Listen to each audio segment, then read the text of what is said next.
Option number D, शनोवर, option number D. Okay, तो option number D में हम लोग क्लिक करते हैं। ऑप्शन नंबर डी में मैंने क्लिक किया एंड चेक करते हैं इसका आंसर सही है या नहीं। एकदम सही जवाब, ऑप्शन नंबर डी सही है।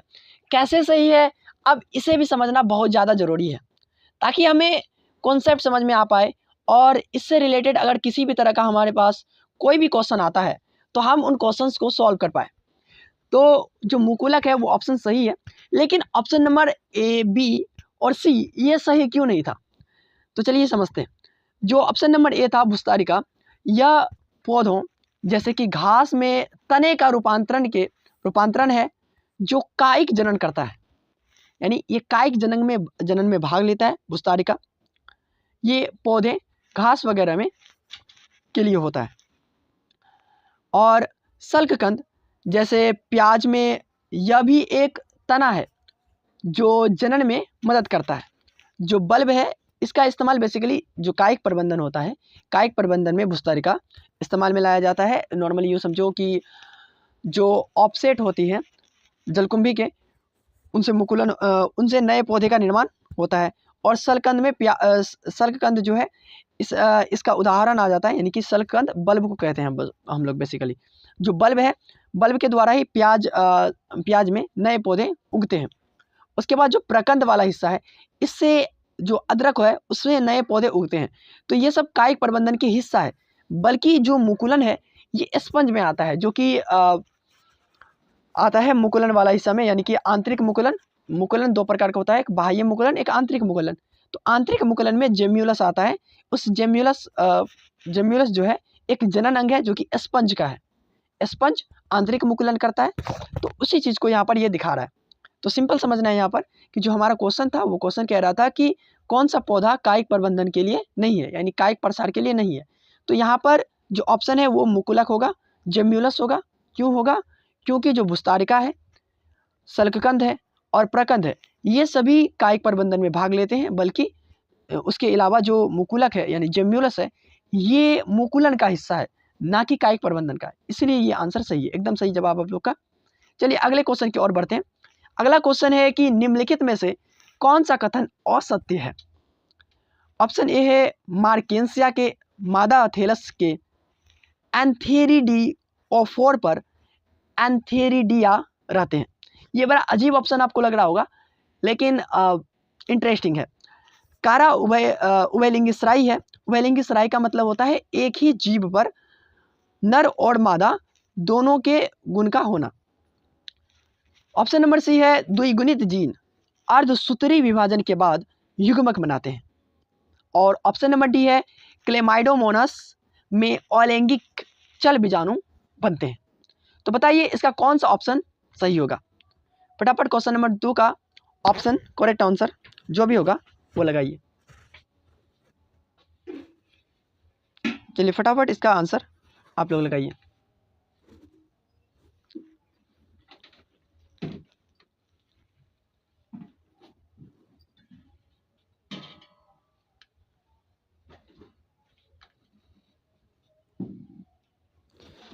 ऑप्शन नंबर ए एकदम सही, एकदम सही जवाब आप लोग का ऑप्शन नंबर ए है।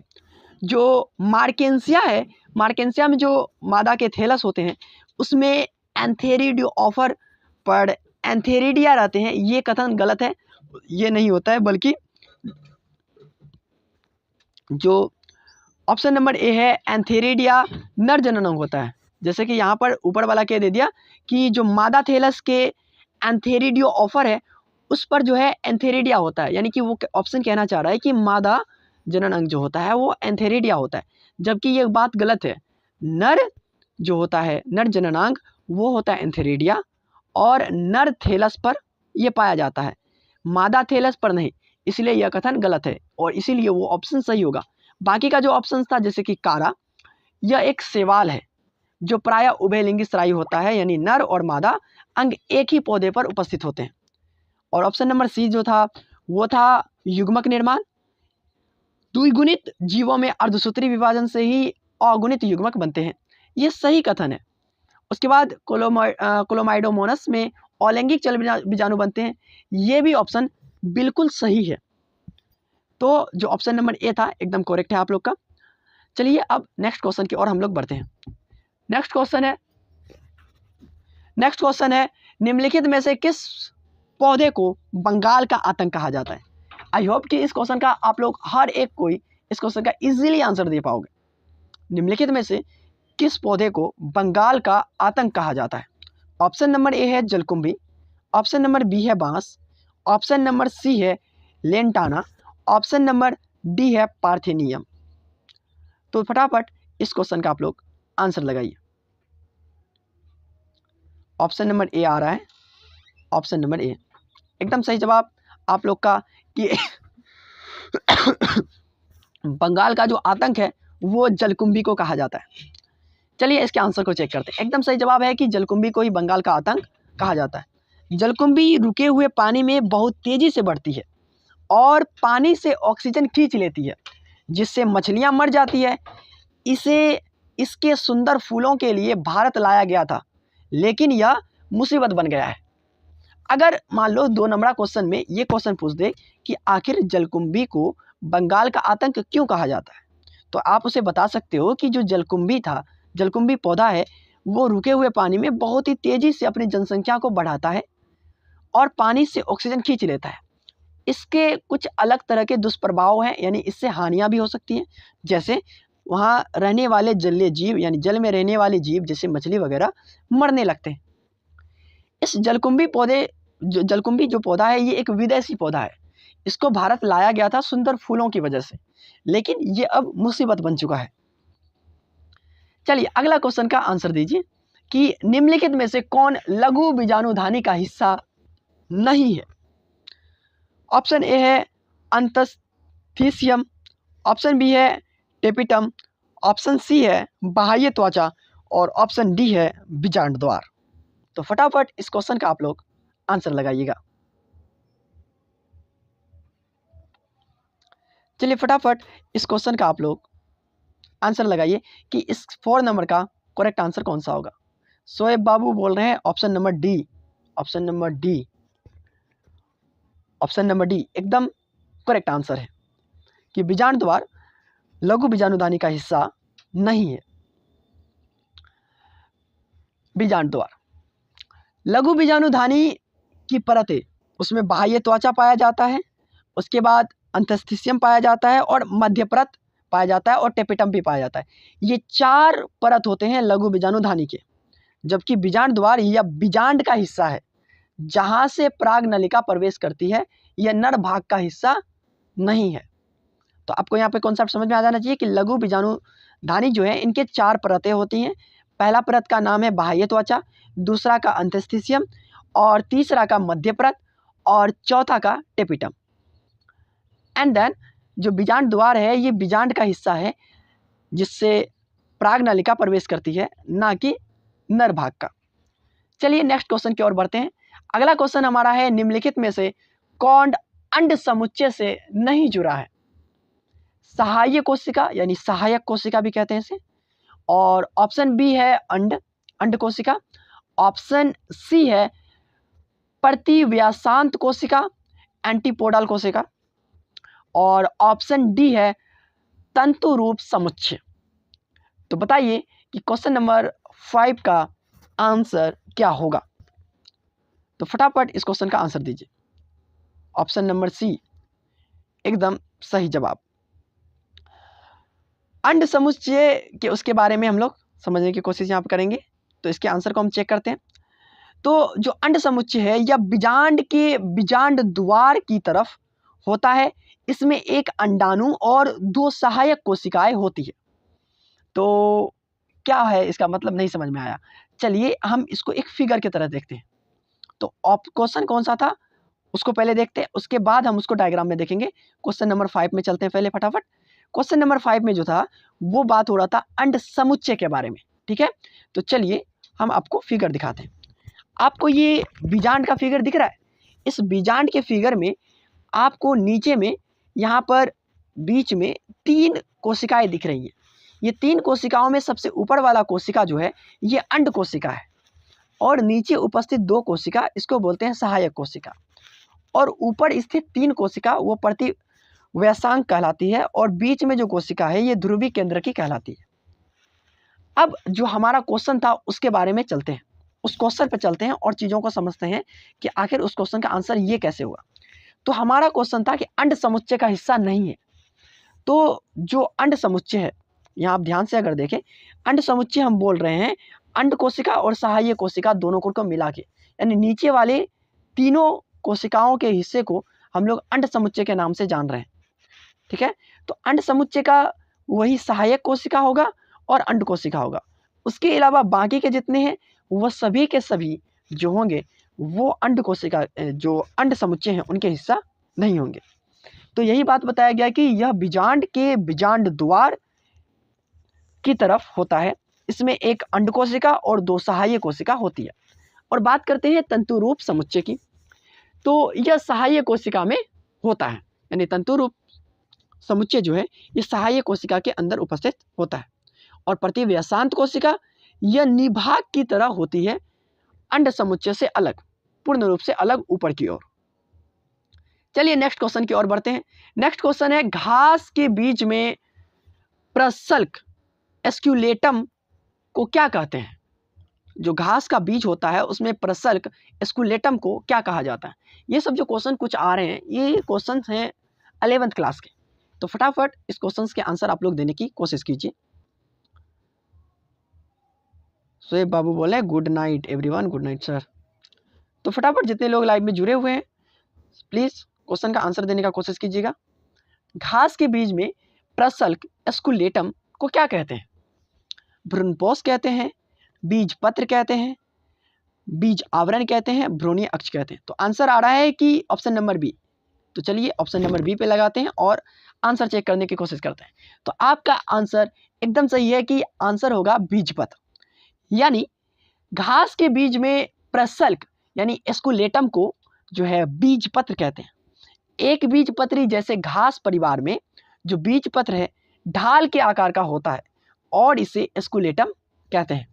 जितने भी एक बीज पत्री पौधे होते हैं उसमें जो बीज पत्र होता है उसको हम लोग एस्क्यूलेटम कहते हैं, ये हमें याद रखना है। चलिए नेक्स्ट क्वेश्चन की ओर हम लोग बढ़ते हैं। अगला क्वेश्चन हमारा है कि पुष्पीय पौधों में नए युग्मक का निर्माण किसके विभाजन से होता है? जो कायिक कोशिका है उसके विभाजन से होता है, या लघु बीजाणु के विभाजन से होता है, या जनन कोशिका के विभाजन से होता है, या लघु बीजाणु मातृ कोशिका के द्वारा होता है? तो फटाफट इस क्वेश्चन का आप लोग आंसर देने की कोशिश कीजिए। जो पुष्पी पौधे होते हैं उसमें जो नए युग्मक बनते हैं, याद रखना युग्मक जो बनते हैं वो किसके विभाजन से बनते हैं? कायिक कोशिका के, या लघु बीजाणु के, या जनन कोशिका, या लघु बीजाणु मातृ कोशिका के? तो फटाफट इसका आंसर देने का कोशिश कीजिएगा। सनोवर बोल रहे हैं ऑप्शन नंबर सी। तो चलिए फटाफट ऑप्शन नंबर सी में लगाते हैं एंड आगे बढ़ने की कोशिश हम लोग करते हैं। तो ऑप्शन नंबर सी एकदम सही जवाब है कि परागकण के अंदर दो कोशिकाएं होती है। पहला है कायिक कोशिका, दूसरा है जनन कोशिका। जो कायिक कोशिका होता है वो बड़ी कोशिका होती है और भोजन संग्रह का काम करती है। याद रखना है इन चीज़ों को।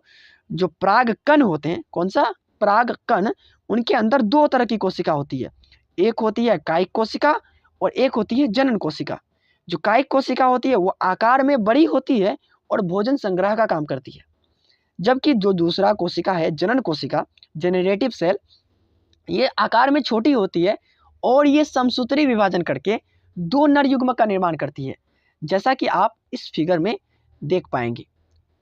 आप यहाँ देख पा रहे हैं कि जो परागकण है वर्तिकाग्र तक पहुंचा और ये पराग नली बना करके बीजांड की ओर बढ़ रहा है।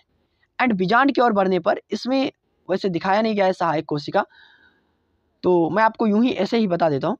नॉर्मली इसमें होता ये है कि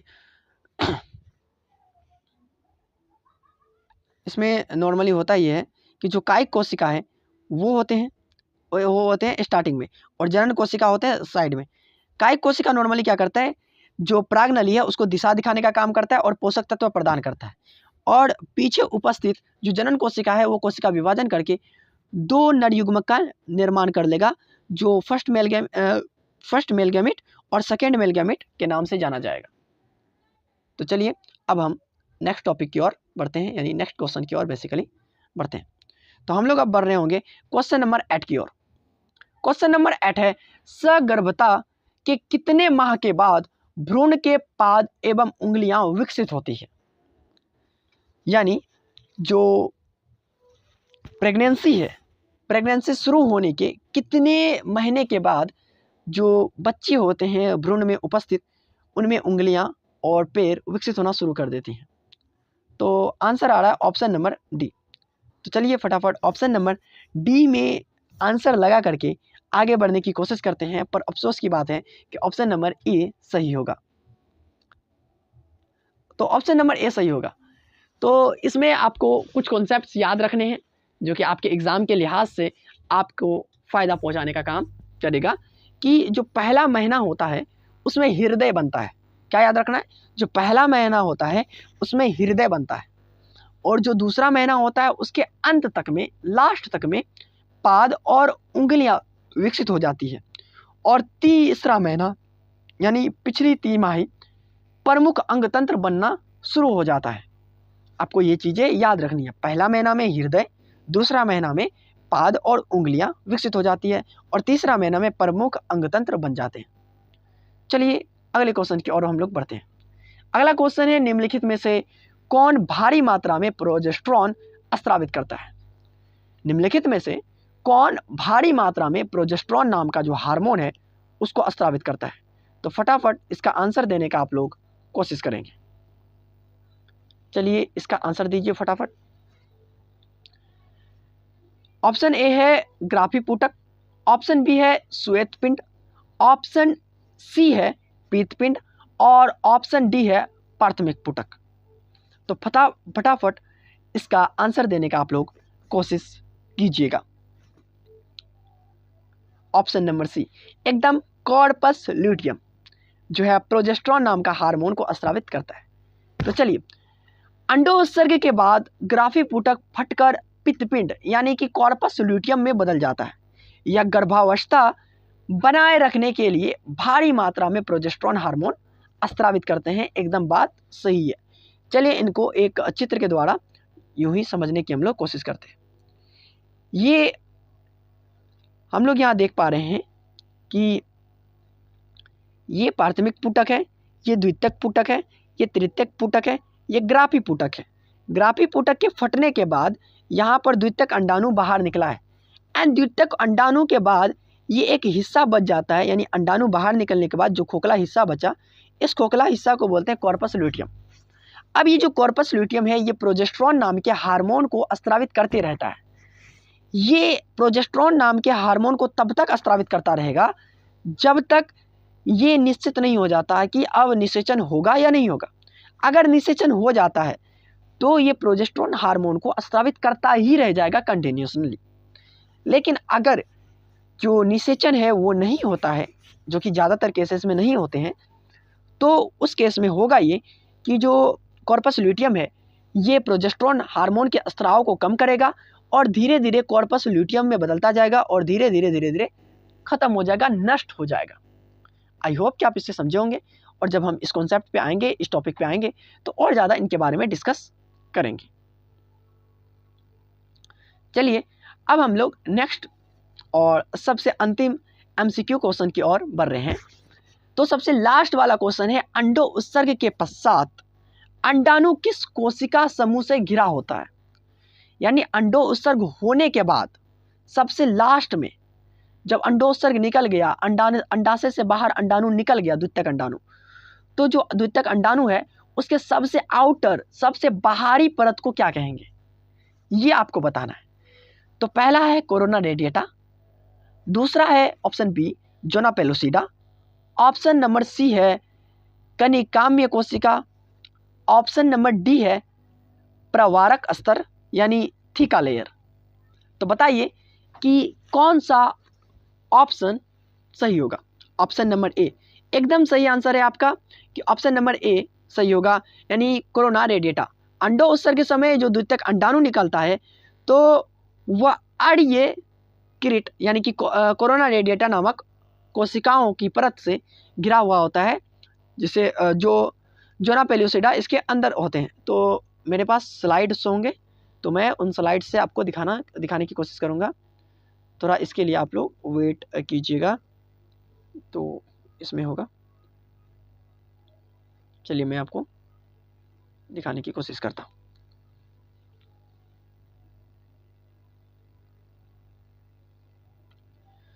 जैसा कि आप लोग ये देख रहे हैं, यहाँ पर द्वितीयक अंडाणु का एक फिगर बन रहा है। द्वितीयक अंडाणु का यहाँ एक फिगर बना है। आप यहाँ पर एक चीज देखिए कि एक मिनट, जो ये पूरा का पूरा हिस्सा जो है ये द्वितीयक अंडाणु है, यानी अंडो उत्सर्ग के बाद जो अंडाणु बाहर निकलता है अंडो उत्सर्ग के पश्चात, वो अंडाणु का ये फिगर है। इस अंडाणु में आपको क्या ध्यान में रखना है, अगर फिगर कभी बनाने आए तो आप इस तरह से बना सकते हो। तो उनमें जो ये तरल पदार्थ पीले पीले रंग का दिख रहा है उसको हम लोग बोल रहे हैं संबंधी पदार्थ।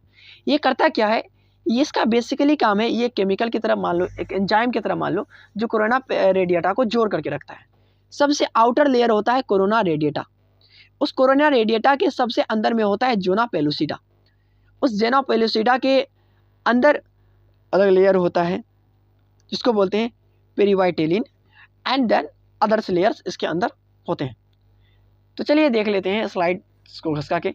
जो स्पर्म होता है जब ये निषेचित होता है तो उस टाइम पे जब स्पर्म आता है तो सबसे पहले वो आएगा संबंधकारी पदार्थ को हटाएगा, उसको हटाने के बाद वो जोना पेलुसिडा को तोड़ेगा एंड देन कोरोना रेडिएटा को तोड़ेगा। दैट इज ये प्रोसेस कुल मिलाकर के रहता है उनका। तो चलिए हम अपने टॉपिक की ओर आगे बढ़ते हैं। तो जो आज का हमारा ऑब्जेक्टिव का यानी कि बेसिकली एमसीक्यू सॉल्व करने का जो सेशन था, यानी कि 10 एमसीक्यू सॉल्व करना डेली, वो हम लोगों ने आज की कोटा को पूरा कर लिया है। यानी 10 एमसीक्यूज आज हम लोगों ने सॉल्व कर लिए हैं पूर्ण रूप से। एक मिनट,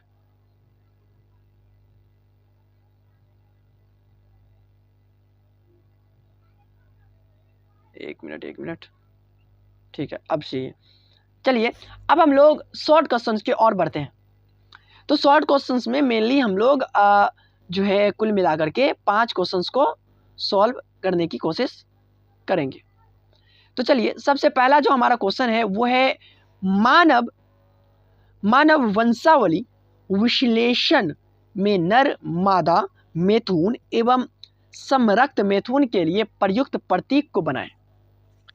तो बेसिकली यहाँ पर हमें कुछ प्रतीक, कुछ चिन्ह बनाने होंगे, जो चिन्ह बेसिकली नर को दर्शाता हो, मादा को दर्शाता हो, मैथुन को दर्शाता हो और समरक्त मैथुन को दर्शाता हो। यानी कि बेसिकली समरक्त का मतलब है कि वैसे लोगों के बीच मैथुन का होना जो करीबी संबंधी हो, यानी उनके आपस में खून का रिश्ता हो। इस केसेस में हम किन सिंबल्स का इस्तेमाल करते हैं इन चीज़ों को दर्शाने के लिए, हमें ये क्वेश्चन बेसिकली इसी बात को पूछ रहा है। तो चलिए डायरेक्टली इसका आंसर देखते हैं। वंशावली विश्लेषण जो होता है इसमें निम्नलिखित प्रतीक का इस्तेमाल किया जाता है। जो नर होते हैं उसके लिए नॉर्मल ट्रायंगल का इस्तेमाल किया जाता है, यानी बिल्कुल इस बॉक्स की तरह, बिल्कुल इस बॉक्स की तरह इस्तेमाल किया जाता है। जो मादा होते हैं उनके लिए सर्कल का इस्तेमाल किया जाता है। मैथुन का मतलब होता है नर और मादा का मिलन। अगर नर और मादा का मिलन हो रहा है तो हम लोग क्या करेंगे, नर यानी स्क्वायर वाले डब्बे को और मादा यानी गोल वाले डब्बे को, इनको हम मिला देंगे एक लाइन की मदद से, दैट इज मैथुन हो जाएगा। एंड अगर समरक्त मैथुन हो रहा है यानी कि आपसी संबंधों में मैथुन, तो देन हम लोग उसको 2 लाइन से मिलाएंगे। ये प्रतीक का इस्तेमाल किया जाता है नर, मादा मैथुन और समरक्त मैथुन को दर्शाने के लिए। आई होप कि आप लोग इसे समझ गए होंगे। ध्यान में रखना है, नर के लिए एक बॉक्स का इस्तेमाल किया जाएगा, चरखुट्टी बॉक्स का। मादा के लिए एक सर्कल का इस्तेमाल किया जाएगा।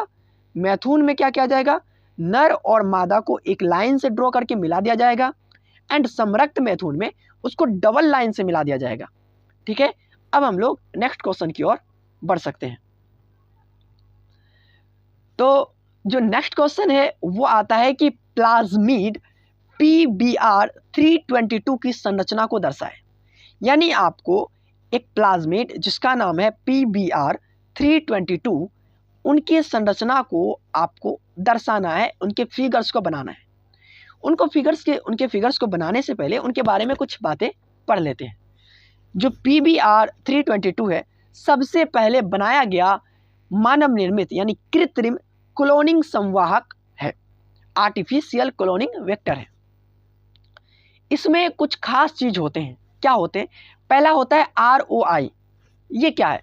प्रतिकृति का मूल है, यानी ओरिजिन ऑफ रेप्लिकेशन है। जहां पर प्रतिकृति स्टार्ट होगा उसका वो इनिशियल स्टार्टिंग फेज है, स्टार्टिंग जगह है, ORI, जो कि PBR322 पर मौजूद होता है। एंड देन दूसरा है ROP। यह क्या है?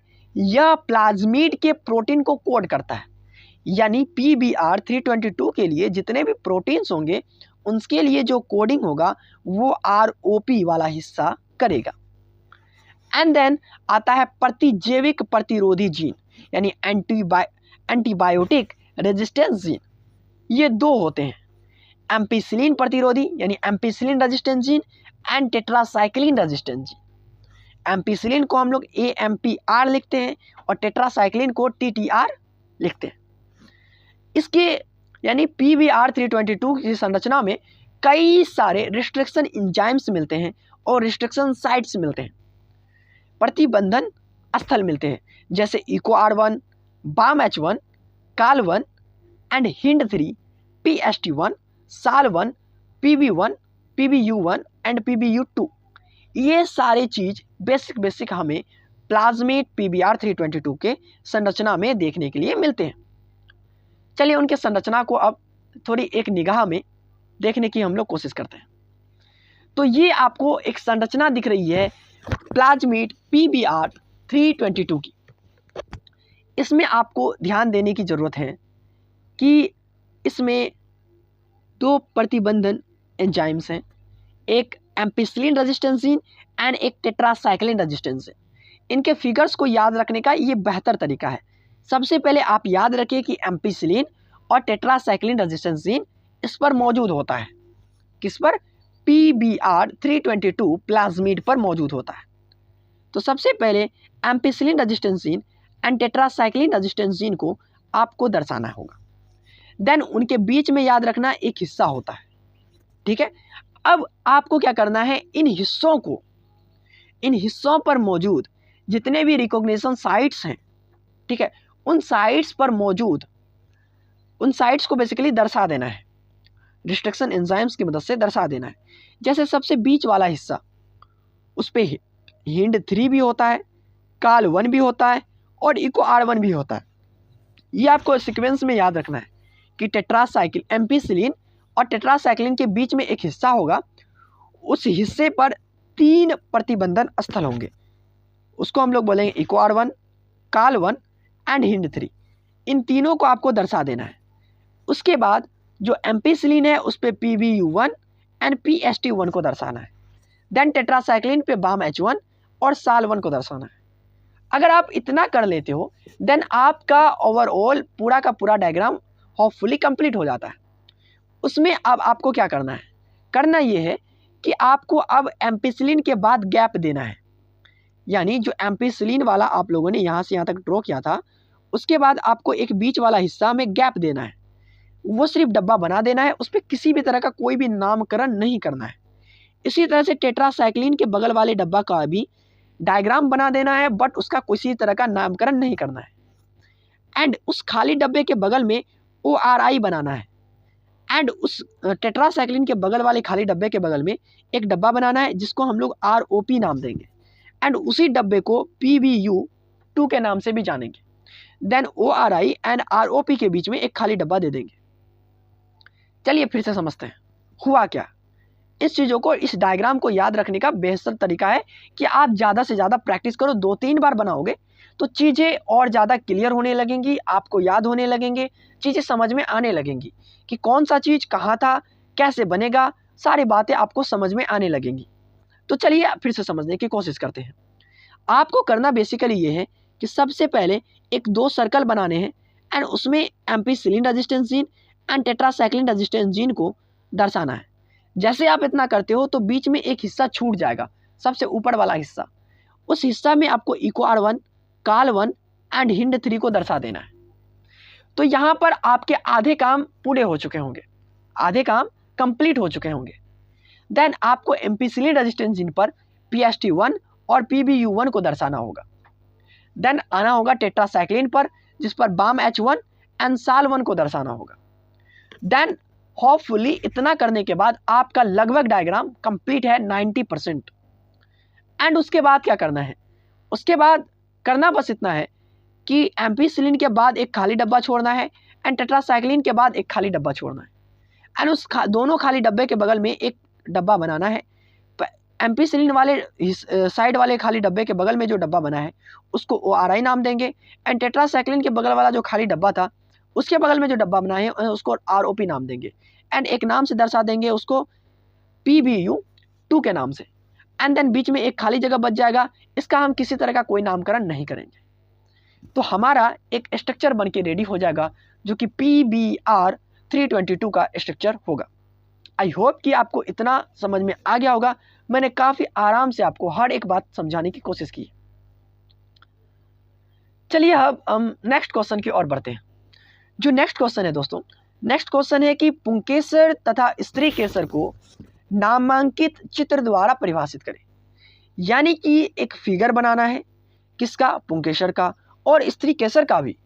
एंड उस फिगर का इस्तेमाल करके हमें पुंकेसर और स्त्री केसर को डिस्क्राइब करना है, परिभाषित करना है। तो स्टार्टिंग करते हैं, हम लोग शुरू करते हैं पुंकेसर से। पुंकेसर पुष्प का नर जननांग यानी मेल रिप्रोडक्टिव ऑर्गन है। इसके दो मुख्य भाग होते हैं। पहला होता है परागकोश यानी एंथर, जो कि शीर्ष पर स्थित होता है, ऊपर की ओर टॉप पर। इसमें परागकण बनते हैं। और दूसरा होता है तंतु यानी फिलामेंट। ये लंबा डंठल जो परागकोश को पुष्प से जोड़ करके रखता है। चलिए इनके फिगर्स को देखते हैं। इनका फिगर ये है। इसमें सबसे ऊपर वाला हिस्सा परागकोश होता है और एक डंठल होता है, जिस डंठल को हम तंतु के नाम से जानते हैं। ये परागकोश का या यूँ कहें कि पुंकेसर का एक संरचना है और कई सारे पुंकेसर मिलकर के पुमंग का निर्माण करते हैं। तो ये पुंकेसर का संरचना है, जिसमें सबसे ऊपर परागकोश और नीचे डंठल नुमा हिस्सा होता है, जिसको हम तंतु के नाम से जानते हैं। ठीक है, आई होप कि ये आपको पुंकेसर समझ में आ गया होगा। चलिए अब आगे बढ़ते हैं। अगला टॉपिक है स्त्री केसर। स्त्री केसर जो है पुष्प का मादा जनन अंग है। इसका 3 भाग होता है। पहला वर्तिकाग्र जो सबसे ऊपर वाला हिस्सा होता है, सबसे ऊपर का भाग जो परागकण को ग्रहण करता है। अब हम लोगों ने यहाँ पढ़ा कि जो परागकोश है ये परागकण बनाता है, और हम लोग यहाँ पढ़ रहे हैं मादा जनन अंग में कि वर्तिकाग्र जो सबसे ऊपर वाला हिस्सा है ये परागकण को ग्रहण करता है। इसका मतलब ये है कि जो परागकण है वो वर्तिकाग्र के माध्यम से ही अंदर प्रवेश करता है। ठीक है, उसके बाद दूसरा हिस्सा है वर्तिका, बीच का नली जैसा भाग।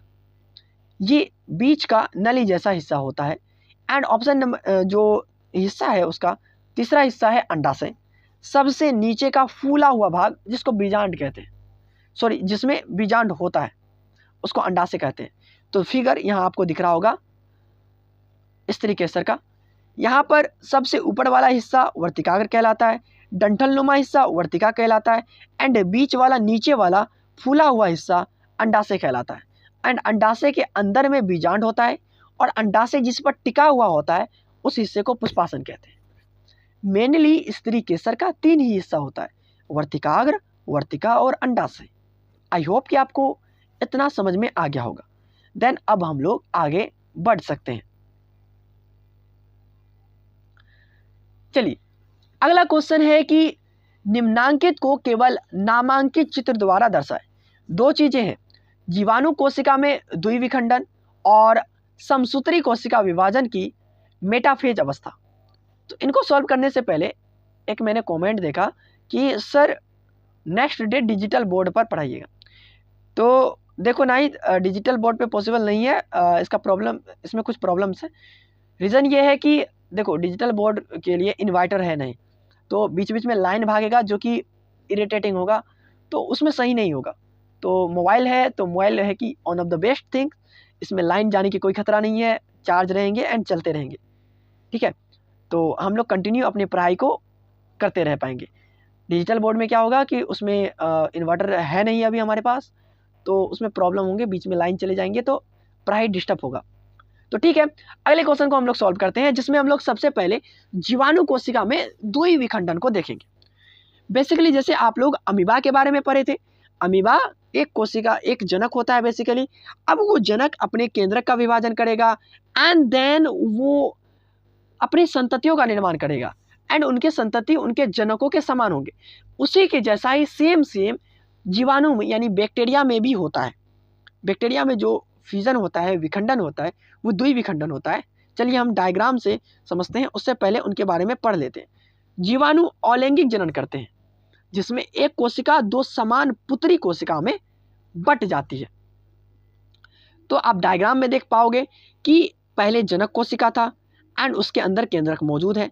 केंद्रक विभाजित होना शुरू करता है एंड होता यह है कि जो बीच का कोशिका द्रव्य है एंड कोशिका झिल्ली वो स्ट्रेच्ड होने लगता है, सिकुड़ने लगता है और धीरे धीरे यानी उनके बीच में खिंचाव उत्पन्न होता है और धीरे धीरे वो खिंचाव एक दूसरे से मिल जाता है, जिससे दो नई संततियों का निर्माण होता है।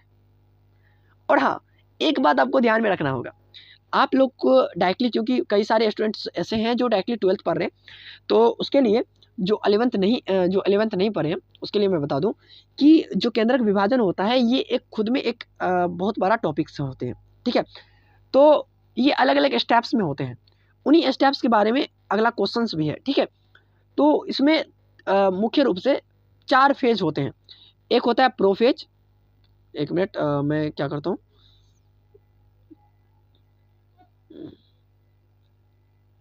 चलिए, एक होता है प्रोफेज, एक होता है मेटाफेज और रहता है एनाफेज एंड देन एक होता है टेलोफेज। इसको सिंपल समझो। जो प्रोफेज है पहला नंबर वाला, इसमें क्या होता है कि बिखरा हुआ डीएनए सिमट करके गुणसूत्र बनता है। क्या बनता है, मेरे साथ रिपीट करो। प्रोफेज में जो बिखरा हुआ डीएनए है वो सिमट करके, बिखरा हुआ डीएनए का टुकड़ा सिमट करके गुणसूत्र बनता है। और दूसरा वाला मेटाफेज में क्या होता है, जो गुणसूत्र बना है वो कोशिका में एक लाइन में आ जाता है मेटाफेज में। एंड जो तीसरा स्टेप होता है, इसमें क्या होता है, जो गुणसूत्र है, गुणसूत्र कुछ इस तरह का होता है दिखने में, जो गुणसूत्र है वो बीच से टूटने लगता है और टूट कर आधा एक किनारे में और आधा एक दूसरा किनारे में जाने लगता है। ये एनाफेज में होता है। एंड चौथा स्टेप जो है टेलोफेज, इस टेलोफेज में होता क्या है, जो प्रोफेज में हुआ था, बिखरा हुआ डीएनए गुणसूत्र बना था, टेलोफेज में उसका उल्टा होगा, यानी कि वो गुणसूत्र अब बिखर जाएगा। इससे क्या होगा, नए केंद्रक का निर्माण हो जाएगा और एक ही कोशिका में 2 केंद्रक बनने लगेंगे। एक ऑब्जेक्टिव के लिए याद रखना, जो नारियल का पानी होता है उनके जो कोशिका होते हैं उनमें एक से अधिक यानी कि बहु केंद्रक पाए जाते हैं, एक से अधिक केंद्रक उपस्थित होते हैं, पाए जाते हैं। तो चलिए अब हम लोग इसके जो बी नंबर का क्वेश्चन है उनकी ओर बढ़ सकते हैं, यानी मेटाफेज अवस्था। इसी चीज़ के बारे में मैं अभी आप लोग को बता रहा था। मेटाफेज में क्या था कि जो गुणसूत्र व्यवस्थित हुए हैं वो डायरेक्टली एक लाइन में आ जाएंगे बस। इस अवस्था में यानी मेटाफेज अवस्था में गुणसूत्र कोशिका के मध्य में एक पंक्ति में आ जाते हैं, एक लाइन में आ जाते हैं।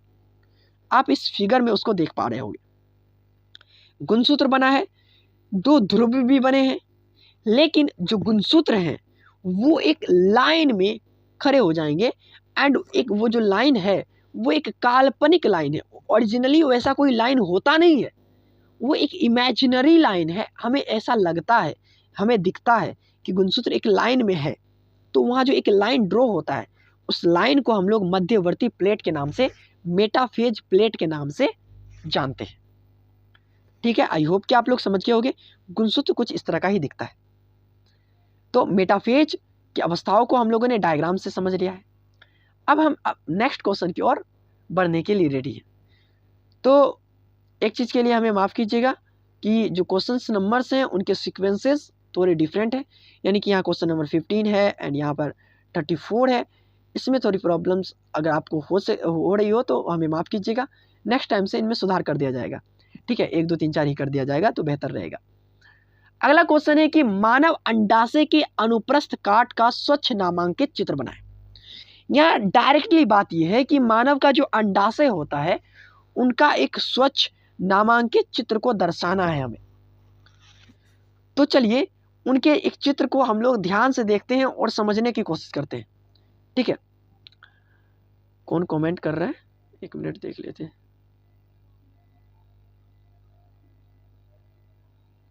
एक मिनट, सॉरी, बीच में कट करना पड़ रहा है।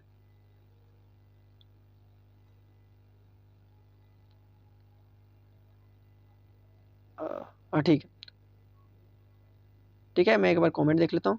जो लाइव देख रहे हैं वो भी इमोजी भेजो। अच्छा, चलिए अब हम डायरेक्टली जो अंडाशय है उनकी संरचनाओं को देखते हैं। तो आपको सबसे पहले यहाँ पर आना है और यहाँ पे एक चीज़ को देखना है ध्यान से। ये ब्लू और लाल क्रम से जो दिख रहा है, ये आप यूँ समझो कि नस है जिससे रक्त प्रवाहित हो रहा है यहाँ पर। ठीक है, इसमें आपको डाउट नहीं आना चाहिए। ये एक रक्त वाहिनियाँ हैं जिनसे अंडाशय में रक्त प्रवेश करेगा। ठीक, अब इसमें एक्चुअल में फंक्शन क्या होता है, काम कैसे करता है, तो सबसे पहले आपको यहाँ बीच में ध्यान देना होगा। सबसे बीच में गोल दिख रहा है आपको, ये अंडाणु है, यानी अंडाणु का जो विकास होता है ये यहीं से होना शुरू होता है। तो इस टाइम पर ये बीच में एक गोला होता है एंड उसके पास बहुत ही छोटी छोटी छोटी छोटी कोशिकाएं होती हैं। उन छोटी छोटी कोशिकाओं को ये जो संरचना होता है सबसे स्टार्टिंग वाला, इसको हम लोग बोलते हैं प्राथमिक पुटक, प्राथमिक पुटक के नाम से जानते हैं। एंड ये प्राथमिक पुटक विकसित होता है एक हिस्से में जहाँ पर वो जो गोला वाला हिस्सा आपको दिख रहा था, यानी मैं आपको अगर दिखाने की कोशिश करूँ तो ये जो गोला वाला हिस्सा है इसके अगल बगल बहुत सारे सहायक कोशिकाएं आ जाएंगी, बहुत सारे आ जाएंगे। देन इस संरचना को हम लोग अब द्वितीयक पुटक के नाम से जानने लगते हैं, द्वितीयक पुटक के नाम से जानते हैं। और द्वितीयक पुटक जब विकसित होता है तो इनके बीच में काफ़ी सारे खाली जगह बनने लगते हैं। उस खाली जगहों को हम लोग एंट्रम के नाम से जानते हैं। तो जब खाली जगह बनना शुरू हो जाता है तो उस संरचना को हम लोग तृतीय पुटक कहते हैं। ठीक है, यानी फर्स्ट टाइम जो एंट्रम बनता है वो तृतीय पुटक में ही बनना शुरू होता है।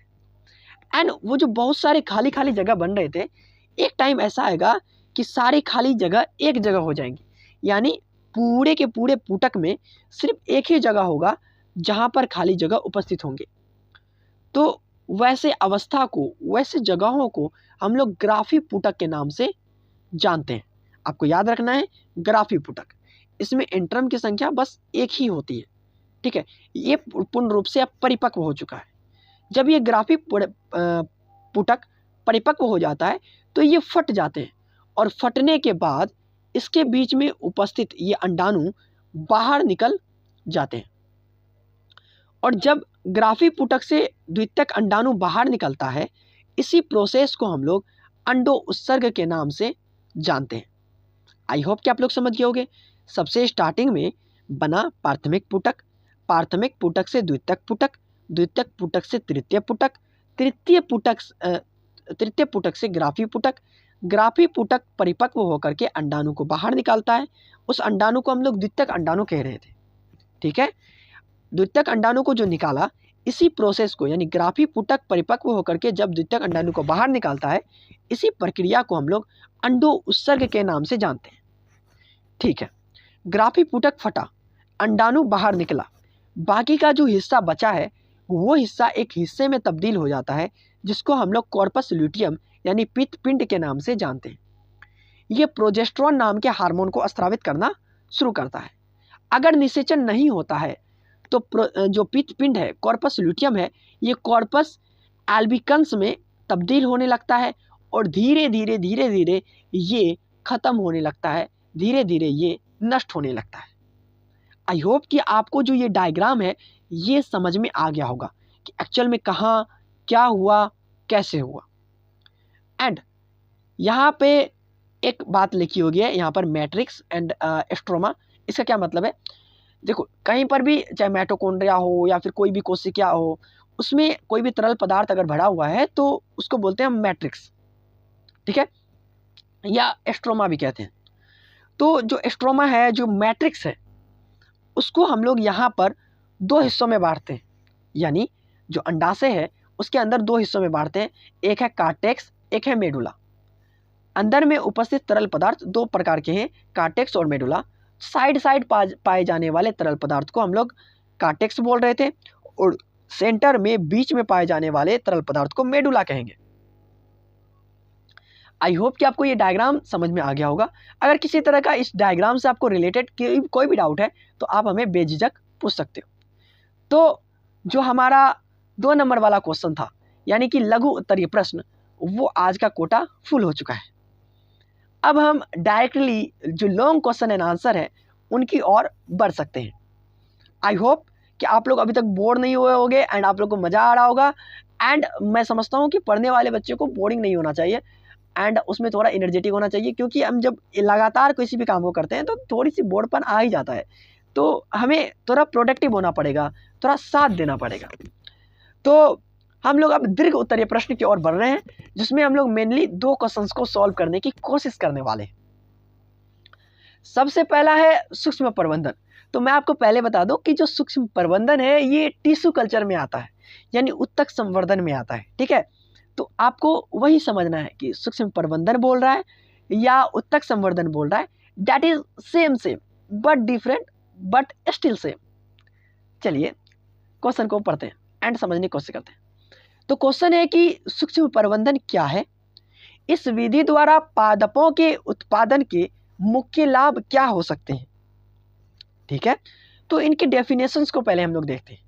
जो उत्तक संवर्धन है, उत्तक संवर्धन का मतलब यूँ समझो कि कोई भी पौधा है, ठीक है, मान लेते हैं कि कोई भी पौधा है एंड इस पौधे के किसी भी हिस्से को, जैसे मान लो इस पौधा का जो पत्ता है, उस पत्ता का एक छोटा सा हिस्सा को हम लोग काटे हैं। इस छोटे से हिस्से को हम लोग कल्चर करते हैं। क्या करते हैं? कल्चर करते हैं, यानी संवर्धन करते हैं। संवर्धन मतलब है कि लैब में हम इसे रखते हैं, इसको जिस भी चीज़ की ज़रूरत है वो देते हैं। एंड उस छोटे से टुकड़े पे होता क्या है, बहुत सारी कोशिकाएं एक जगह जमा होने लगती है एंड कोशिकाओं का एक गांठ बन जाता है, जिसको हम लोग केलस के नाम से जानते हैं। किसके नाम से जानते हैं? केलस के नाम से। अब ये जो केलस है, ये केलस जो बना है, अब इस केलस को हम लोग अगले कल्चर में लेके जाएंगे, यानी अलग से प्लेट लेंगे एंड अलग तरह के वातावरण में इस केलस को रखेंगे, जिससे क्या होगा कि हम उस छोटे से कोशिकाओं से कई हजारों पेड़ पौधे विकसित कर सकते हैं। इसके कई सारे फायदे भी हैं, उन्हें हम लोग अभी आगे पढ़ेंगे। तो चलिए पढ़ते हैं। उत्तक संवर्धन तकनीक यानी एक टेक्नोलॉजी है, इसके द्वारा प्रयोगशाला में किसी पौधे के छोटे से भाग से हजारों की संख्या में नए पौधे तैयार करने की विधि को ही सूक्ष्म प्रबंधन कहते हैं, ठीक है। इस विधि से बने पौधे आनुवांशिक रूप से अपने जनक पौधे के बिल्कुल हूबहू समान होते हैं, जिन्हें सोमा क्लोन कहा जाता है। यानी उत्तक, इस तरह से ऑब्जेक्टिव भी बना सकते हो आप कि उत्तक संवर्धन से बने हुए जो पौधे होते हैं उनको क्या कहते हैं? उनको हम लोग सोमा क्लोन कहते हैं। क्या कहते हैं? सोमा क्लोन कहते हैं। तो जो सोमा क्लोन है और सूक्ष्म प्रबंधन है, इसके फायदे क्या हैं? ऐसा हम करेंगे क्यों? इससे हमें बेनिफिट क्या होगा? इसका पहला फायदा है कि बहुत कम समय में एक छोटे से उत्तक से हजारों पौधे तैयार किए जा सकते हैं। और दूसरा है फायदा है कि जो नया पौधा बनेगा उसमें किसी तरह का बीमारी नहीं होगा। यानी यदि कोई पौधा वायरस से ग्रस्त भी है, यानी मान लो कोई पौधा बीमार भी है, उसे कोई वायरस लग भी गया है, वो पौधा खराब भी होने वाला है, फिर भी उनके जो विभज्योतक ऊतक होते हैं, विभज्योतक ऊतक का मतलब होता है कि वैसा हिस्सा पौधे का जो लगातार कंटिन्यूसली कोशिका विभाजन करते रहे, लगातार, वो कभी रुके नहीं, उसको विभज्योतक कहते हैं। जो कि नॉर्मली मेरिस्टोमिक होता है, यानी कि शीर्ष वाला हिस्सा होता है, जिसको हम लोग छिप्पा कहते हैं, ठीक है। उस विभज्योतक का उपयोग करके वायरस मुक्त स्वस्थ पौधे उगाए जा सकते हैं। उदाहरण के लिए आलू का पौधा, गन्ना का पौधा और केला का पौधा उगाया जा सकता है। तो चलिए इसके तीसरे लाभ को देखते हैं। इस तरह का जो पौधा बनेगा, यानी सूक्ष्म प्रबंधन से जो पौधे बनते हैं, उनसे हम सिर्फ मौसम भर उस पौधा को लगा करके फल नहीं निकाल सकते, बल्कि हम चाहे तो 12 महीना यानी पूरे साल भर कभी भी किसी भी मौसम में उस पौधे को लगा करके उससे हम अपना साग सब्जी भोजन प्राप्त कर सकते हैं। एंड चौथा लाभ है कि कम जगह, बहुत से कम ही जगह में बड़ी संख्या में पौधे तैयार किया जा सकता है, यानी कि बहुत ही कम जगह में बहुत ज़्यादा पौधे तैयार किया जा सकता है इजीली इस विधि के द्वारा। एंड पांचवा फायदा ये है कि अगर मान लो कि कोई पौधा विलुप्त होने को है, यानी धीरे धीरे वो पौधा विलुप्त होता जा रहा है, उससे नए पौधे नहीं बन रहे, ऐसे केसेस में हम उत्तक संवर्धन का उपयोग करके इस पौधे के बहुत सारे पौधे तैयार कर सकते हैं, जिससे उनकी विलुप्तता को कम किया जा सके, यानी उसको विलुप्त होने से बचाया जा सके। आई होप कि आपको ये बात समझ में आ गई होगी। तो नेक्स्ट क्वेश्चन की ओर हम लोग बढ़ते हैं। नेक्स्ट क्वेश्चन है कि वाटसन तथा क्रिक द्वारा प्रस्तावित डीएनए की संरचना, और उसी में एक और क्वेश्चन है मेसेल्सन एवं स्टॉल का प्रयोग। तो सबसे पहले हम लोग वाटसन तथा क्रिक का द्वारा प्रस्तावित डीएनए की संरचना को देखेंगे। इस डीएनए की संरचना को हम डायग्राम में देखेंगे ही, बट उससे पहले, उस डायग्राम को देखने से पहले उनके बारे में कुछ पढ़ लेते हैं, फिर डायग्राम में अच्छी तरीके से वो चीज़ें हमें समझ में आएंगी। और याद रखिएगा, अभी हम लोग जितना पढ़ेंगे इससे काफ़ी सारे ऑब्जेक्टिव्स क्वेश्चन एंड 2 नंबर वाले क्वेश्चंस भी सॉल्व होंगे, तो थोड़ा ध्यान से पढ़िएगा। वाटसन और क्रिक ने डीएनए का द्विकुंडलित मॉडल यानी डबल हेलिक्स मॉडल प्रस्तुत किया। इसके कुछ मुख्य बिंदु हैं, जैसे द्विरज्जु। जो डीएनए होता है, डीएनए 2 पॉलीन्यूक्लियोटाइड चेन का बना होता है, यानी 2 पॉलीन्यूक्लियोटाइड श्रृंखलाओं का डीएनए बना हुआ होता है। और जो डीएनए का डंटी होता है, यानी आधार जिसको हम लोग कहेंगे, बैकबोन कहेंगे, इसका आधार शर्करा और फॉस्फेट का बना होता है, जबकि इन दोनों फॉस्फेट को जो जोड़ेगा वो नाइट्रोजन क्षार होता है। डायग्राम में ये दिखेगा हमें, पहले हम इसे पढ़ लेते हैं बेसिक सा। उसके बाद प्रति समानांतर, इसका मतलब है कि दोनों रज्जु एक दूसरे के विपरीत होगा, दोनों चैन विपरीत दिशा में होती है। एक होता है 5' से 3' की ओर, तो दूसरा होता है 3' से 5' की ओर, ठीक है। एंड पूरक क्षार होते हैं। इस पॉइंट को आप लोग को याद रखना है, ध्यान में रखना है। एडेनिन हमेशा जो है थाइमिन के साथ 2 हाइड्रोजन बंधन के द्वारा जुड़ता है, और जो गुआनिन है वह हमेशा साइटोसिन के साथ 3 हाइड्रोजन बंधन के द्वारा जुड़ता है, ठीक है। ये सब क्षार हैं, नाइट्रोजन क्षार हैं। उसके बाद बात करते हैं कुंडलन का। तो जो कुंडलन होता है, यानी कि घुमाव होता है, यह दाईं ओर मुड़ा हुआ होता है। एक घुमाव की लंबाई 3.5 नैनोमीटर यानी कि 34 एंगस्ट्रम होती है, और इसमें 10 बेस पेयर्स पाए जाते हैं, यानी जो क्षार जोड़े पाए जाते हैं। अच्छा, पढ़ लिए बहुत सारी चीज़ें, अब उसको डायग्राम में देखते हैं, ठीक है। अच्छा से देख लेते हैं हम लोग।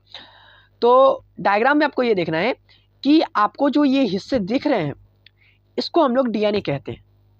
ये डीएनए जो आप लोग को दिख रहा है, इस डीएनए की जो चौड़ाई होती है वो होती है 20 एंगस्ट्रम, ठीक है। और इस डीएनए में आपको इसका याद रखना है कि एक रज्जु 5' से 2 रज्जु होगा, एक तो उसमें से एक रज्जु 5' से स्टार्ट होगा और 3' पे खत्म होगा, एंड दूसरा रज्जु 3' से स्टार्ट होगा एंड 5' पे खत्म होगा, यानी एक दूसरे के उल्टा होगा, विपरीत होगा। एंड हम लोग बैकबोन के बारे में बात कर रहे थे। तो जो स्टिक्स है, यानी डीएनए का जो ये वाला स्टिक है, ये बना होता है शुगर यानी शर्करा और फॉस्फेट का, और इनके बीच में जो इसको जोड़ करके रखता है वह है नाइट्रोजन बेस, नाइट्रोजन क्षार। ये इसे जोड़ करके रखता है, नाइट्रोजन क्षार का जोड़ा यानी पेयर होता है। तो जो एक घुमाव होता है उसमें 10 नाइट्रोजन क्षार के जोड़े होते हैं, और उनकी जो लंबाई होती है यानी एक घुमाव की, वो 34 एंगस्ट्रम यानी 3.4 नैनोमीटर होता है। लेकिन अगर हम बात करने लगे सिर्फ 2 नाइट्रोजन क्षार के जोड़े के बीच की, क्या मतलब है इसका? इसका मतलब भाई ये है कि ये जो है एक नाइट्रोजन क्षार है, ये दूसरा नाइट्रोजन क्षार है, तो अभी ये एक जोड़ा बनाया है, तो इस तरह का ये भी तो एक जोड़ा है। इन दोनों के बीच की दूरी कितनी है, इन दोनों के बीच की गैप कितने हैं, अगर उनकी हम लोग बात करने लगे तो वो है 3.4 एंगस्ट्रॉम, यानी कि 0.34 nanometre gap between two nitrogen क्षार जोड़ा। दो नाइट्रोजन क्षार जोड़े के बीच में 3.4 एंगस्ट्रॉम या फिर 0.34 नैनोमीटर गैप होता है। इस चीज़ को हम लोग डबल हेलिक्स मॉडल्स में समझें। इस डायग्राम्स को आपको प्रैक्टिस करना है, जितना भी इसमें इंफॉर्मेशन दिया गया है उन इंफॉर्मेशन को आपको याद रखना है, तो इससे क्या होगा, आपके अच्छे नंबर्स आने के बहुत ज़्यादा चांस बढ़ जाएंगे। तो अब अगले क्वेश्चन है कि मेसेल्सन एवं स्टाल का प्रयोग, इस प्रयोग ने सिद्ध किया है कि डीएनए का प्रतिकृतियन अर्ध संरक्षी होता है। इसका क्या मतलब है, इसका मतलब है कि अगर एक डीएनए से नया डीएनए बन रहा है तो इसमें बात यह होगा कि नए डीएनए में पुराने डीएनए का एक रज्जु होगा। इस बात को ये प्रयोग साबित करता है। ठीक है, इन्होंने, किसने, मेसेल्सन और स्टॉल ने ई कोलाई जीवाणु को भारी नाइट्रोजन N14 वाले माध्यम में कई पीढ़ियों तक उगाया, जिससे डीएनए भारी हो गई थी। फिर उन्होंने सामान्य नाइट्रोजन यानी N14 वाले माध्यम में स्थानांतरित कर दिया, यानी N15 वाला को N14 वाला में दे दिया। पहले N15 में बहुत दिनों तक उगाया, उसको भारी होने दिया, एंड फिर सामान्य नाइट्रोजन यानी हल्का नाइट्रोजन वाला में यानी N14 में इसको रखा, इसको स्थानांतरित कर दिया। तो इससे हुआ क्या, जो सबसे पहला पीढ़ी था 20 मिनट बाद प्राप्त डीएनए का घनत्व माध्यम हाइब्रिड था, यानी एक रज्जु में N15 और एक में N14। जो दूसरी पीढ़ी था वो 40 मिनट बाद हुआ था। आधे डीएनए हाइब्रिड थे और आधे हल्के N14 वाले।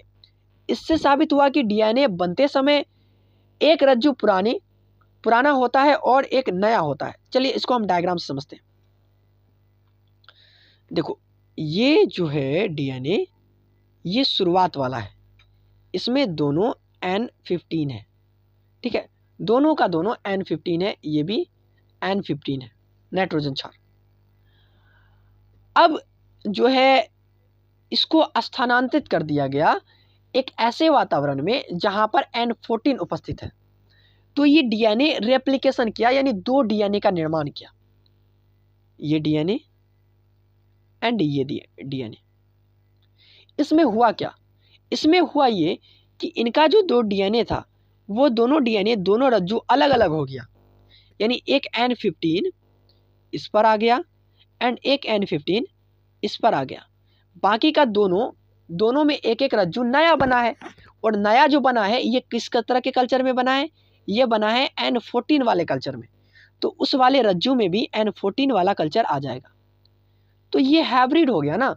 तो एक में N15 है, एक में N14 है, दोनों डीएनए वैसा ही है, दोनों डीएनए कैसा, हाइब्रिड है। लेकिन अगर हम लोग इसी चीज़ को इसी वातावरण में रहने देते हैं और ये रेप्लिकेशन करता है, तो क्या होगा कि ये दोनों अलग होंगे, तो एक में N15 आ जाएगा, एक में N14 आ जाएगा। ठीक है, एक अलग वातावरण में इसको डालते हैं, एक में N15 आ गया, एक में जो है N14 आ गया। ठीक है, किस तरह के वातावरण में है, N14 वाले वातावरण में है। तो जो नया रज्जु बना है उसमें क्या जाएगा, 14 ही जाएगा, बेसिक सा बात है। तो हमें क्या देखने को मिला कि इसमें जो है हाइब्रिड भी बन रहा है और यहाँ पर डायरेक्टली N14 वाला भी बन रहा है। तो जैसे कि हमने सिर्फ एक का एग्जाम्पल लिया, तो हमारे पास दो डीएनए है, तो दो से इससे दो बना तो इससे भी दो बनेगा, यानी टोटल 4 बनेंगे। तो दोनों में सेम चीज़ होगा, दोनों में एक एक ठो जो क्या होगा, N14 वाला ही होगा, दोनों शुद्ध N14 होगा। एंड एक कैसा होगा, हाइब्रिड होगा, यानी 15 और 14 दोनों होगा। हम ये देख पा रहे हैं कि जैसे जैसे पीढ़ी चेंज हो रहा है, बदल रहा है, तो उसमें पुराने पूर्वज के एक रज्जु रह रहे हैं, सिर्फ एक रज्जु नया बन रहा है। मेसल्स और स्टॉल का यही प्रयोग था, उसने यही सिद्ध किया था कि जो नए रेप्लिकेशन के द्वारा, प्रतिकृति के द्वारा नए रज्जु का निर्माण होगा, वो उसके साथ साथ एक पुराना रज्जु भी होता है। डीएनए में एक पुराना रज्जु भी होगा और एक ही रज्जु होगा जो नया बनेगा। इसी को बोलते हैं अर्धसंरक्षी नियम। ठीक है। एंड सबसे लास्ट क्वेश्चन हमारे इस टॉपिक का, हमारे इस लाइव सेशन का सबसे लास्ट क्वेश्चन है, और क्वेश्चन ये है कि पुष्पी पौधों में निषेचन की क्रिया का वर्णन करें। जो पुष्पी पौधा होता है एक्चुअल में उसमें निषेचन होता कैसे है, उसमें फर्टिलाइजेशन होता क्या है, होता कैसे है। जो पुष्पी पौधे होते हैं उसमें दोहरा निषेचन होता है, यानी डबल फर्टिलाइजेशन होता है। यह एक जटिल प्रक्रिया है जिसके मुख्य चरण निम्न है, यानी कुछ खास तरह के चरण है। क्या चरण है उसको देखते हैं। पहला चरण यह है कि सबसे स्टार्टिंग में परागकण का अनुकरण होगा, यानी जर्मिनेशन होगा, या बोले कि अंकुरन होगा। यहाँ पर हमसे पढ़ने में मिस्टेक हो गया था, अंकुरन ही लिखा हुआ है। ठीक है, अंकुरन होगा। जब परागकण वर्तिकाग्र पर गिरता है तो वह पोषक तत्व सोख कर फूल जाता है और पराग नलिका विकसित होता है। जैसे एग्जाम्पल के लिए ये जो आपको दिख रहा है ये स्त्री केसर है। क्या है ये? स्त्री केसर है। ऊपर वाला हिस्सा वर्तिकाग्र है। क्या है? वर्तिकाग्र है। इस पर परागकण आता है। परागकण आने के बाद ये इससे चिपकता है, इससे पोषक तत्व लेता है एंड एक नली जैसी संरचना का निर्माण करता है। इस नली को हम लोग पराग नलिका के नाम से, पराग नली के नाम से जानते हैं। ठीक है, समझ गए होगे इतना। उसके बाद दूसरा स्टेप ये है कि पराग नलिका का प्रवेश। जो पराग नलिका है वो वर्तिका से होती हुई बीजांड तक पहुंचती है। ठीक है, बीजांड तक पहुंचती है और बीजांड द्वार से, यानी कि माइक्रोपाइल से भ्रूणपोष में प्रवेश कर जाती है। जो नीचे सबसे हिस्सा होता है उसको समझाने के लिए मैं एक डायग्राम बनाता हूँ फिर से। जैसे कि हम लोगों ने देखा कि ये जो है वर्तिकाग्र है एंड ये वर्तिका है एंड सबसे नीचे ये अंडाशय है। अंडाशय के अंदर बीजांड होता है, जो कुछ इस तरह से आप डायग्राम में बना सकते हो। इसी को 2-3 बार दोहरा देना, ऐसा बना सकते हो। तो होता क्या है, यहाँ पर नॉर्मली परागकण आएगा, परागकण आया, वो एक पराग नली बनाएगा एंड देन वो पराग नली वर्तिका से होते हुए नीचे आएगा एंड जो मैक्रोपाइल का रास्ता है, यानी कि बीजांड द्वार, इसके द्वारा इस वाले हिस्से में जहाँ पर अंडाणु उपस्थित होता है, यानी बीजांड होता है, उसमें प्रवेश कर जाएगा, बीजांड के अंदर प्रवेश कर जाएगा। ठीक है, अब अगला बोलते हैं युग्मकों का मुक्त होना। यानी बेसिकली जो पराग नली था, यानी वो जो पराग नली अंदर प्रवेश किया था, उस पराग नली में युग्मक जो होंगे वो मुक्त होंगे। उससे सबसे पहले कायिक कोशिका होता है, सबसे स्टार्टिंग में उसका काम होता है पोषक तत्व प्रदान करना और रास्ता दिखाना कि जाना किधर है। उसके बाद जनन कोशिकाएं होती है। जनन कोशिका, ये कोशिका विभाजन करता है जिससे 2 नर युग्मक बनता है। पराग नलिका भ्रूणपोष में जाकर फट जाती है और 2 नर युग्मक छोड़ती है। तो जो जनन कोशिका है ये 2 नर युग्मक बनाती है एंड देन ये जो पराग नली है ये एक टाइम के बाद जब बीजांड में प्रवेश करती है तो ये फट जाती है। फटने से होता ये है कि जो नर युग्मक है, बेसिकली जो ये फर्स्ट नर युग्मक एंड सेकेंड नर युग्मक है, इसको हम लोग नर युग्मक के नाम से ही जानेंगे ना, इसलिए जानेंगे क्योंकि जो जनन कोशिका है वही विभाजित हुई है। तो एक को फर्स्ट नर युग्मक बोलेंगे, एक को सेकेंड नर युग्मक बोलेंगे। ठीक है, तो ये दोनों नर युग्मक बीजांड के अंदर प्रवेश कर जाते हैं। अगला है दोहरा निषेचन क्या होता है। तो प्रथम निषेचन, फर्स्ट टाइम निषेचन जो होता है, पहला नर युग्मक अंड कोशिका से मिलता है सबसे पहले, यानी नर युग्मक अंड कोशिका से मिलेगा तो युग्मनज का निर्माण होगा। नर युग्मक और अंड कोशिका दोनों का दोनों जो होगा अगुणित होता है। ठीक है, तो उससे जो नया युग्मनज बनता है वो द्विगुणित होगा। इससे आगे चलकर भ्रूण बनता है। ठीक है, यानी युग्मनज बना एंड युग्मनज भ्रूण बनेगा। अब बात करते हैं द्वितीयक यानी दोहरा निषेचन, जिसे हम त्रिक संलयन या त्रिसंलयन के नाम से भी जानते हैं, ट्रिपल फ्यूजन के नाम से भी जानते हैं। दूसरा जो नर युग्मक था वो मध्य में स्थित 2 ध्रुवीय केंद्रक को, यानी पोलर न्यूक्लियाई से मिलता है। नर युग्मक दो ध्रुवीय केंद्रक से मिलता है, जिससे प्राथमिक भ्रूणपोष केंद्रक यानी PEN का निर्माण होता है, जो त्रिगुणित होता है। इससे आगे चलकर भ्रूणपोष बनता है, जो भ्रूण को पोषण देता है। तो हम लोगों ने अभी क्या सीखा कि बेसिकली जो दो नरयुग्मक का निर्माण हुआ, उन दो नरयुग्मकों में पहला जो नरयुग्मक है वो अंड कोशिका से मिलेगा, युग्मनज बनेगा, युग्मनज भ्रूण का निर्माण करेगा। एंड देन जो दूसरा नरयुग्मक है वो बीच में उपस्थित दो ध्रुवीय कोशिकाओं के साथ मिलेगा, जिससे भ्रूणपोष केंद्रक का, प्राथमिक भ्रूणपोष केंद्रक का यानी प्राइमरी PEN का निर्माण होगा, जो कि त्रिगुणित होते हैं, जो आगे चल के भ्रूणपोष का निर्माण करेगा और भ्रूणपोष भ्रूण को पोषक तत्व प्रदान करने का कार्य करेगा। चलिए अब हम डायग्राम को देख लेते हैं। तो हम इस डायग्राम में देख पा रहे हैं कि ये वाला जो हिस्सा है, यहाँ पर परागकण गिर रहे हैं वर्तिकाग्र पर, एंड परागनली बन रहे हैं। एंड परागनली जो बन रहे हैं ये धीरे धीरे धीरे धीरे बढ़ करके माइक्रोपाइल के रास्ते होते हुए बीजांड में प्रवेश करते हैं। बीजांड में उपस्थित ये अंड कोशिका है एंड ये सहायक कोशिका है। अंड कोशिका यहाँ पर, जैसे यहाँ पर नर युग्मक आएगा, अंड कोशिका से मिलेगा एंड युग्मनज का निर्माण कर देगा। ठीक है। एंड जो दूसरा कोशिका है, दूसरा नरजनन अंग जो था, दूसरा नरजनन अंग वो ये ध्रुवीय कोशिकाओं से मिलेगा एंड भ्रूणपोष का, प्राथमिक भ्रूणपोष कोशिकाओं का निर्माण करेगा, जिसको बाद में भ्रूणपोष में बदल जाएगा, तब्दील हो जाएगा। आई होप कि आपको इतनी सारी बातें समझ में आ गई होंगी। तो आज हम लोगों ने 10 MCQ सॉल्व किए हैं एंड 5 जो थे 2 नंबर वाले क्वेश्चन सॉल्व किए विथ डायग्राम, एंड 2 क्वेश्चन या कुल कहे तो 4 क्वेश्चन हम लोगों ने लॉन्ग क्वेश्चन आंसर्स को सॉल्व किए हैं। एंड कुछ रिविजन्स नोट्स हैं, ये आप लोग को याद रख लेने हैं। तो मैं एक बार बस पढ़ देता हूँ रिवीजन के लिए, यानी जितना हम लोगों ने पढ़ा एग्जाम के लिए क्विक रिवीजन है। पहला, जेम्यूरस के बारे में, यह स्पंज में बनते हैं, पौधे में नहीं बनते हैं। ठीक है, किस में बनता है? स्पंज में। और मुकुलन होता है, ये अंतः मुकुलन होता है, यानी अंदर में, शरीर के अंदर उभार निकलता है, जिससे बहुत सारी कोशिकाएं बनती हैं। उसके बाद बात करते हैं वाटर हाइकांत यानी जलकुंभी के बारे में। जलकुंभी को बंगाल का आतंक कहते हैं, क्योंकि यह रुके हुए पानी में ऑक्सीजन खींच लेता है। उसके बाद बात करते हैं जनन कोशिका की। परागकण की यह कोशिका विभाजित होकर के 2 नर युग्मकों का निर्माण करती है। उसके बाद बात करते हैं कॉर्पस ल्यूटियम के बारे में। जो कॉर्पस ल्यूटियम होता है ये अंडाशय में बनता है और गर्भावस्था यानी प्रेगनेंसी बनाए रखने के लिए जो प्रोजेस्टेरोन हार्मोन है उसको रिलीज करते रहता है, स्रावित करते रहता है।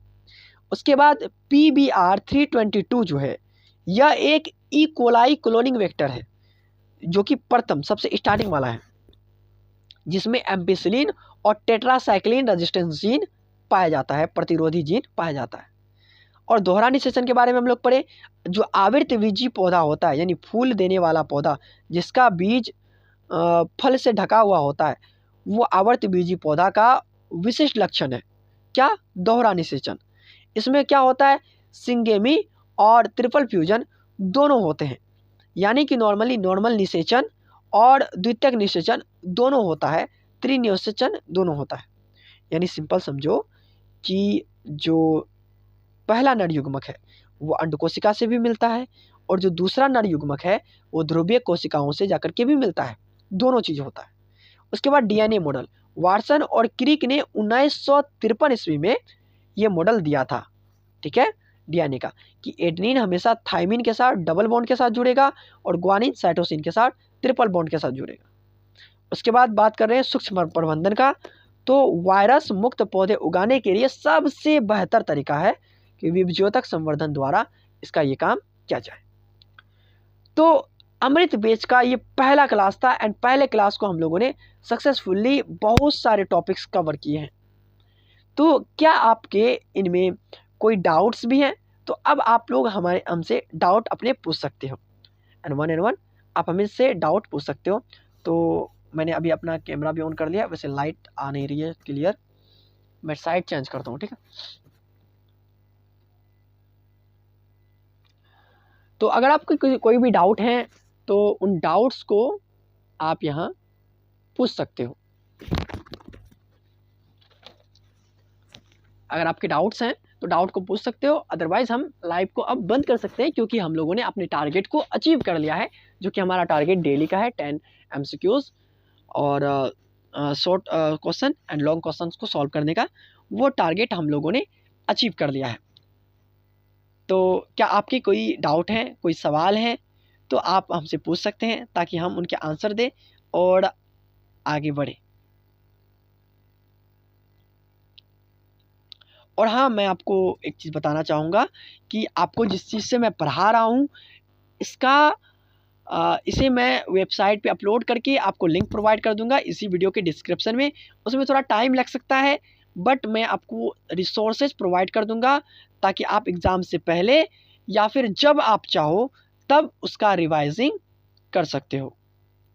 मैं इसके रिसोर्सेज यानी कि जिस चीज़ से मैं आपको पढ़ा रहा हूँ, ये मैं अपने वेबसाइट पे अपलोड कर दूँगा और उनके लिंक्स को आपके साथ शेयर कर दूँगा, साझा कर दूँगा, ताकि आप अपने से उनको प्रैक्टिस कर पाओ, समझ सको।